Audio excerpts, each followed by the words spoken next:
Kung pagod ka na maghirap, kung sawa ka na sa kakulangan, kung handa ka nang kumawala sa tanikalan ng kahirapan, ang mensaheng ito ay para sa iyo.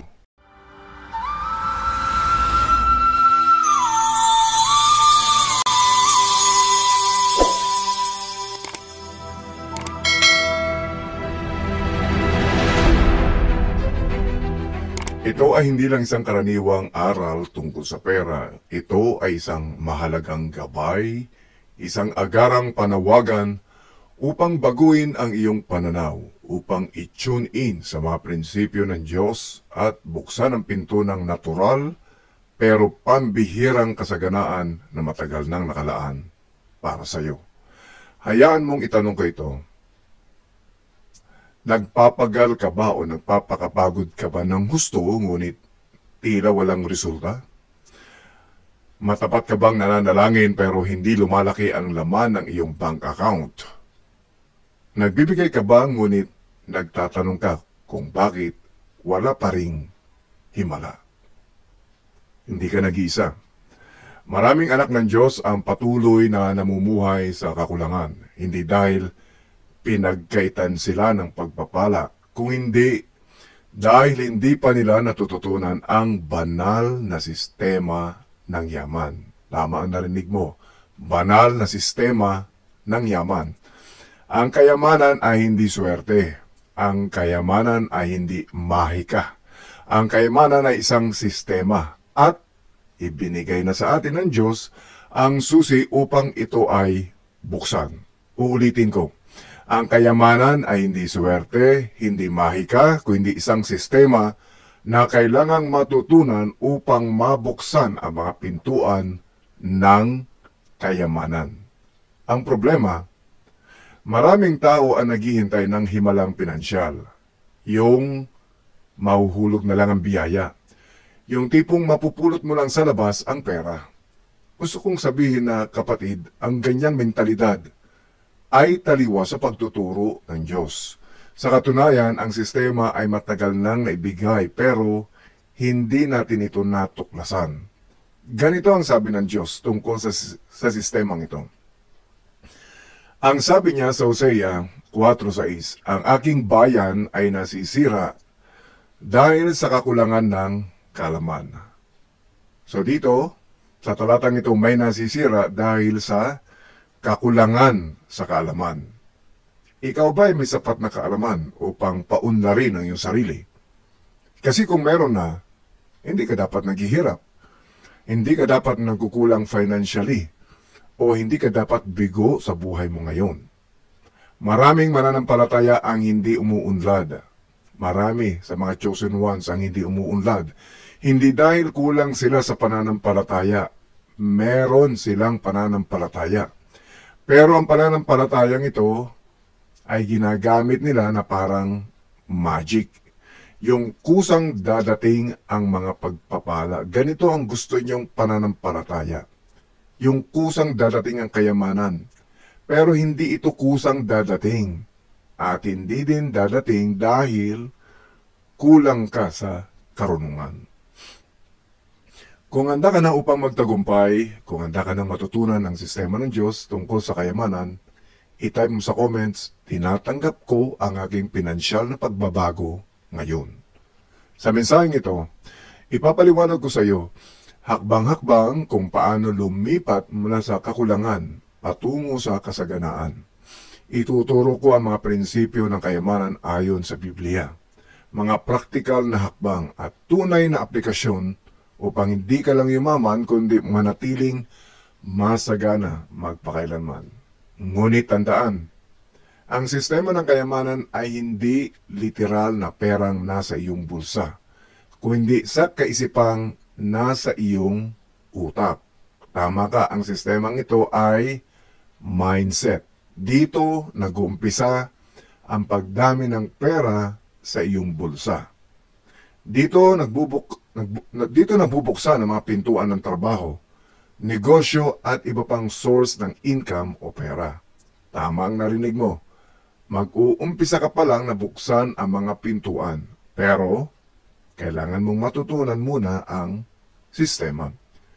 Kung ang isang mahirap na tao ay biglang binigyan ng 1,000,000 piso, halimbawa nanalo sa loto, malamang sa loob ng ilang taon, siya ay babalik sa pagiging mahirap. Bakit? Dahil ang kahirapan na hindi tungkol sa kung anong meron ka, kundi kung paano ka mag-isip, paano mo mapaparami ang pera, paano ka magkakaroon ng pera. Dahil ang tanong ay paano, ang sagot na hinahanap mo ay ang paraan. Ang paraan ay karunungan. Masisira ang maganda mong buhay kung kulang ka sa karunungan. Mauubos ang pera mo kung kulang ka o wala kang karunungan. Pwede ka kasing maloko, pwede ka kasing gumastos ng higit sa perang dumadating sa iyo, at magkanda utang-utang ka. Ang sabi sa Kawikaan 23:7, kung ano ang iniisip ng isang tao sa kanyang puso, siya nga. Unawaing mabuti. Dalawang bahagi ng tao ang binabanggit dito. Ano yun? Isip at puso. Dapat iisa ang nasa puso at nasa isip. Hindi dapat magkaaway ang dalawang ito. Hindi dapat magkasalungat ang dalawang ito. Dahil ang tawag doon ay duda. Kapag kumontra ang puso sa isip, o kumontra naman ang isip sa puso, magkakaroon ka ng pagdududa. Magdadalawang isip ka. Kapag may duda, kahit na 0.0001% lang yan, hindi mangyayari ang nasa puso mo o ang nasa isip mo. Hindi magkakaroon ng katuparan ang iyong goal. At ito ang isang mindset na maaring magising ka. Kung lagi mong iniisip na mahirap ka, mananatili kang mahirap. Mangyayari yon. Kaya kahit madampian mo ang kayamanan sa isang saglit, maghihirap ka pa din. Kasi ito ang nasa isip mo. Kung ano ang laging laman ng isip mo, naapektuhan ang puso mo. Ngunit kung iniisip mo masagana ka, ang yaman ay lalapit at dadami sa buhay mo. Ano man ang iyong simula o estado ngayon sa buhay. Nag-gets mo ba ang sinasabi ko? Okay, tanungin mo ang iyong sarili. Lagi mo bang iniisip na kulang ang pera, imbis na maniwala ang may saganang pagpapala mula sa Diyos? Pakiramdam mo ba'y hindi ka karapat-dapat sa kasaganaan? Ibig sabihin, you are not worthy kasi makasalanan? Natatakot ka bang yumaman dahil iniisip mong ang pagiging mayaman ay nagdudulot ng kasalanan at maglalayo sa Diyos? Iniisip mo ba na sipag lang ang kailangan? Tapos babaliwalain mo ang karunungang pinansyal? Sipag lang at tiyaga. Ibig sabihin, kahit bobo at walang alam ay okay na para yumaman? Kung ang sagot mo ay oo sa alinman dito, maaaring hindi mo namamalaya na meron kang poverty mindset. Poverty mindset, ito ang meron ka kung kaya naghihirap ka pa ngayon. Pero ang magandang balita, kaibigan, at dapat mong ikatuwa ito, nais ng Diyos na baguhin mo ito ngayon. Ngayon na naririnig mo mensaheng ito, hindi bukas, ngayon. Narito ang 4 na mahalagang prinsipyo ng kayamanan. 4 na dapat mong maunawaan. 4 na dapat mong ilagay sa iyong puso. 4 na dapat ilagay mo sa iyong kaisipan. Unang prinsipyo ay ang prinsipyo ng kasipagan. Ang kayamanan ay dumarating sa masisipag. Ito ay nakasulat sa Kawikaan 10:4. Ang tamad ay nagdudulot ng kahirapan, ngunit ang masipag ay yayaman. Nakasulat yan sa Biblia. Hindi pagpapalain ng Diyos ang katamaran, ang pagsisikap, disiplina at tiyaga ang susi sa tagumpay. Unang tanong ko sa iyo, masipag ka ba? Pangalawang prinsipyo, ang prinsipyo ng karunungan. Ang kaalaman ang pundasyon ng kayamanan. Nakasulat din ito sa Biblia sa Kawikaan 24:3-4. Sa karunungan na itatayo ang isang bahay at sa kaunawaan ito ay naitatag. Paano ka magtatayo ng bahay kung wala kang karunungan, di ba? Ang pagkakaiba ng mayaman at mahirap ay hindi pera, kundi kaalaman. Simulan mong pag-aralan ang tamang pamamahala ng yaman o yung pag-manage mo ng iyong kayamanan. Marunong ka ba sa financial management? Business management? Ito ay mga karunungan na dapat meron ka para mabuksan ang mga pintuan ng kayamanan. Pangatlong prinsipyo, ang prinsipyo ng katapatan sa maliit. Sobrang importante din ito na kadalasan ay hindi nagagawa ng iba. Sabi sa Biblia, sa Lucas 16:10, ang mapagkakatiwalaan sa maliit ay mapagkakatiwalaan sa malaki. Kung hindi mo maayos ang konting meron ka ngayon, halimbawa hindi mo kayang paramihin ang 100 pesos mo, paano mo pararamihin ang 100,000 o 1 million? Paano ka bibigyan ng higit pa kung ang maliit na meron ka ay hindi mo kayang i-manage? Diyan nasusubok ng Diyos kung karapat dapat ka bang bigyan ng malaki. Kaya matuto o magsimula na mag-manage sa maliit na bagay, sa maliit na kinikita mo ngayon. I-manage mo yan. Yung karunungan na yan, na makukuha mo sa pagmamanage yung maliit na bagay, importante yan. Dahil gagamitin mo yung karunungan na yan upang mamanage mo naman ang malaking bagay. Simulan mo i-manage ng tama ang iyong pera sa pamamagitan ng tamang pagbabudget, pag-iimpok at pamumuhunan. Walang excuse. Huwag mong sasabihin kasi maliit hindi kayang i-manage. Hindi totoo yun. Utak mo lang ang nagsasabi niyan. Kaya mong i-manage ang kahit na maliit na bagay. Ang apat na prinsipyo ay ang prinsipyo ng pagbibigay. Magbigay kayo at kayo ay bibigyan. Ito ay nakasulat sa Lucas 6:38. Ang mayayaman ay mapagbigay. Nauunawaan nila kung ano ang itinanim mo, yon ang aanihin mo. Kung nais mong umunlad, magkaroon ka ng pusong handang magbigay.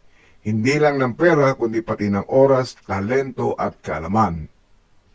Sa pagbibigay naman, ginagamitan din ito ng karunungan. Hindi lang puso, dapat magkasama sa pagbibigay ang puso at isipan. Kailan ka dapat magbigay? Yan ang tanong. Kapag ba ikaw ay umuunlad ng konti, magbibigay ka na agad? Hindi. Kailangan mo lang paramihin ang konti. Kailangan mo lang gamitin ang prinsipyo ng katapatan mo sa maliit. Yung sobra-sobra ngayon, pag umaapaw na, siksik, liglig at umaapaw ng biyaya sa iyo ng Diyos, doon ka magbibigay. Hindi ka magbibigay ngayon dahil wala ka pang ibibigay. Nauunawaan mo ba ako, kaibigan? Timing ng pagbibigay. Hindi porke ikaw ay umuunlad na ng konti, magbibigay ka na. Araw-arawin mo yung pagbibigay na yan, bukas, wala ka na, ubus na. Dahil ang ibibigay mo lamang ay ang sobra-sobra sa iyong bucket. Pag puno na ang iyong timba, pag puno na ang iyong kwarto ng kayamanan, saka mo lamang ibibigay ang mga umaapaw na. Doon mo ibibigay. Minamahal kong chosen ones, tandaan mo ito, ang kahirapan ay hindi para sa iyo. Ang kakulangan ay hindi para sa iyo. Ang paghihirap ay hindi para sa iyo. Ikaw ay nilikha para sa kasaganaan, kaluwalhatian at biyaya. Ngunit tandaan, ang kaalaman ay hindi sapat. Ang nagtatagumpay ay ang kumikilos, hindi yung tamad, hindi yung batugan. Ano ang gagawin mo simula ngayon? Pwede ka magpatuloy sa dating gawi at mag-abang na lang ng pagbabago o kikilos ka upang matamo ang kayamanang inihanda na para sa iyo. Ito ang iyong oras ng pagbabago. Huwag mo lang pakinggan ang mensaheng ito. Isabuhay mo ito. Magsimula ka, sumunod sa mga prinsipyo ng kayamanan ng Diyos. Lumaya ka mula sa kahirapan. Kung gusto mo ng ganitong content, gawin mo ang tatlong bagay na ito. I-like ang mensaheng ito upang mas marami pa ang makinabang. I-share ito sa isang taong nangangailangan ng pinansyal na tagumpay. Mag-subscribe at i-turn on ang notifications dahil ito pa lang ang simula. Tayo'y manalangin. Panginoon, Diyos ni Abraham, Isaac at Jacob, ang Diyos na nagbibigay ng kapangyarihang lumikha ng kayamanan, kami ay lumalapit sa iyo ngayon. Wasakin mo ang bawat tanikala ng kahirapan sa buhay ng bawat nakikinig sa mensaheng ito. Ipalaganap mo ang iyong pabor, karunungan at mga oportunidad sa kanilang buhay. Simula sa araw na ito, hayaan mong lumakad sila sa kasaganaan na inihanda mo para sa kanila. Sa pangalan ni Jesus. Amen. Kung naniniwala ka sa panalangin ito, i-type mo sa comments, Amen, tinatanggap ko ito. Ang iyong pinansyal na tagumpay ay narito na. Maligayang paglalakbay.